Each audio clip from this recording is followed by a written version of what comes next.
It depends on what I'm going to do with it. Usually I save my images to send them to the photo lab, and my photo lab doesn't want PSD files because of all these layers. Right? You know, if I turn off this layer here, it's still in the file, but it doesn't show up. So when I save it, you know, I'm saving all of those layers, whether they show up or not. And when the photo lab gets it, they don't know which, you know, if I accidentally turned off this layer, or, you know, or if, you know, I want the white image. And so they have to open up in Photoshop, figure out, you know, what it is I really want. And then, you know, I've just sent them a 200 meg file when, you know, a 2 meg JPEG would have given them, you know, the exact same amount of data.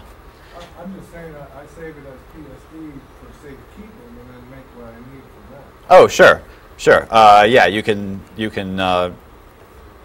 save it as a PSD, you know, which is great because it keeps all of your different layer settings here. I certainly don't recommend against PSD files, but I do a lot of batch processing with the ImageMagick suite, and ImageMagick doesn't support the Photoshop format very well because it's proprietary. There isn't a lot of good documentation on it, so I just assume leave everything in TIFF and JPEG. But by all means, PSD is fairly universal, and it's completely lossless, which is pretty much something that a lot of people like in their image formats. Are there any more questions? Yes? What about like layer masks or something like that? Ah, layer masks. Okay. Well, what he's talking about is I can draw a... Let's say, you know, I draw an ellipse here. That's a selection, you know. I can delete it or move it around, whatever. What I can also do here is create a layer mask. So what I've done is, you know, I created a selection, turned it into a layer mask, which basically means that you see everything here that's white on the mask is what shows through for this layer. Everything that's black shows through the background. And you saw how I created it just by having a selection and clicking here. And of course, you know, you can go back, you can change it, disable it to see what your image was like. All right, does that answer your question? Like, I was kind of wondering mostly what they're used for, like the focus on. Oh, well, specifically for something like that. Now, in this case, that seems like it's pretty pointless. But I'm sorry.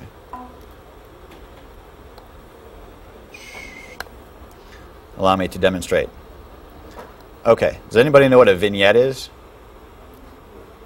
Okay. So that's basically taking the images and making it fuzzy. So I will show you this, and then I will be done. Select feather, 5 pixels. Okay, so now instead of having a sharp outline, see there's a nice fuzzy outline. And that's, you know, that's pretty much the primary use of layer masks as far as I can tell. Did you use a layer mask to expand colors in something? No. Oh, you're No. I can show you how I afterwards. can show you one. This is from an infrared camera. Oh, okay. Picks up temperature. Oh, great. You want to see? Yeah, well, you guys could probably turn on the lights because this is sort of over. But That's a little different. the way these cameras work is instead of having a CCD or CMOS image sensor, they have like an array of little metallic heat sensors, basically. And so the lens focuses the infrared light onto the little heat sensors. They heat up and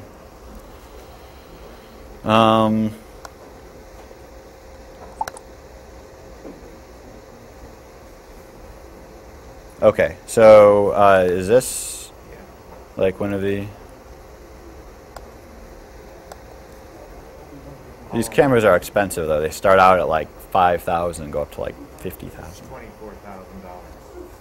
Is it liquid cooled or No, it's room brand temperature? new stuff. It's all solid state. There's no cooling necessary. Oh, well, just to get higher precision. Yeah. You cool it. Okay, so let's. Okay, Be it's able to see the difference in temperature. right. Okay, so so when you say expanding the colors, what did you mean by that? To see a difference, like at the bottom of the feet, where it's hot and cold, how it compares there. Okay. That's good. See, so what I did, I went into levels and changed the gamma. Yeah.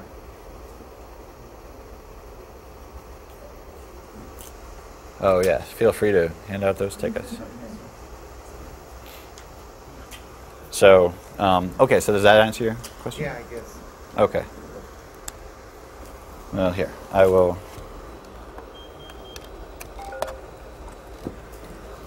stop my thing here. Let other people.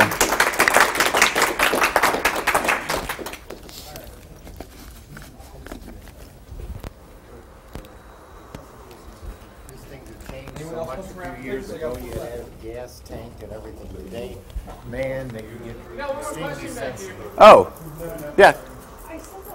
Yeah, yeah. You can come up and ask me questions. I just have to let somebody else use the room.